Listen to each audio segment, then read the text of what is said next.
At 19 foot 3 inches at the Rock River in Jocelyn, I had water that came up through here and stopped approximately here. Barstow homeowner Eugene Frells moved into this house 4 years ago. His grandfather finished building it in 1955, and Frells says moving in was a no-brainer. I basically inherited the house, and as it was free and clear home, it was just, you know, common sense to take advantage of having a property that was without mortgage. The home needed a little updating, and Frells wanted to consolidate some debt. He took out a mortgage on the property and was required to buy flood insurance. We've changed a lot from when it was grandparents' house, and you know, you still see a lot of the stuff that remind me of my grandparents when I'm in the house. The first policy cost him $499 a year, but with flood insurance reform, his new policy increased 265% to $1,800 each year. Absolutely not. Frells feels he shouldn't pay for flood insurance. He says his house has never flooded,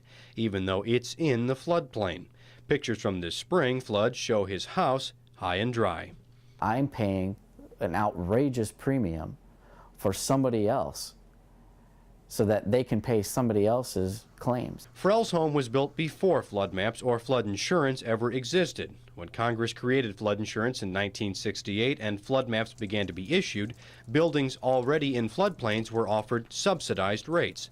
The Government Accountability Office says subsidized rates and huge losses from Hurricane Katrina and Superstorm Sandy created a perfect storm, breaking the bank. As of the end of July, the GAO says the flood program is $24 billion in debt, and flood insurance premiums can't meet that debt. So Congress stepped in and tweaked its program. We think that Biggert Waters had a good intention to try to make the flood insurance funds more solvent. But unfortunately, the increase in premiums is too high. The changes started last year. Subsidized policies on businesses, vacation homes, and repeatedly damaged properties have rate increases set to go up 25% each year until the true insurance rate is met.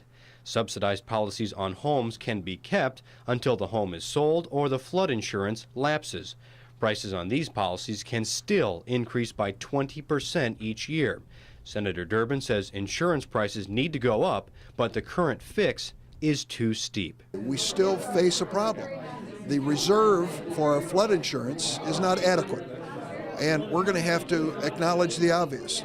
This is a potential disaster which requires a national response. I've driven past it hundreds of times before we purchased this home. You would never even think about it. Flood insurance reform has also caught Jennifer Mackin in a tough spot. She lives near Carbunk Creek. Her home has a subsidized rate, $1,400 a year. Her insurance agent told her to get an elevation certificate, an official form to determine how high or low a structure is compared to the 100-year flood. She got some good news. It stated that we're above the required elevation level to be in a floodplain. 6 feet above the 100-year flood, in fact. To get out of the floodplain, though, Mackin has to apply for a map amendment letter from FEMA. Trouble is, her home is in an unmapped portion of the floodplain. It is beyond frustrating. It's frustrating to my bank account. She has to pay another surveyor to do another study to get her map amendment. To be told that I paid $450 and then I pay them $1,400 a year and then I have to pay an additional $6,000. Mackin says FEMA should pay for the study. Her plan is to forget about it and keep paying for flood insurance until her mortgage is paid off. Then she'll drop it. There was water 10 inches deep in front of the fire station on the road. It was, you know, there was water in the main field out here that was 28 inches deep, maybe 3 feet deep in some spots. And my property was dry. Frells plans to drop his coverage too once his mortgage is paid off. The solution doesn't solve a long-term problem, what to do if he ever decides to sell.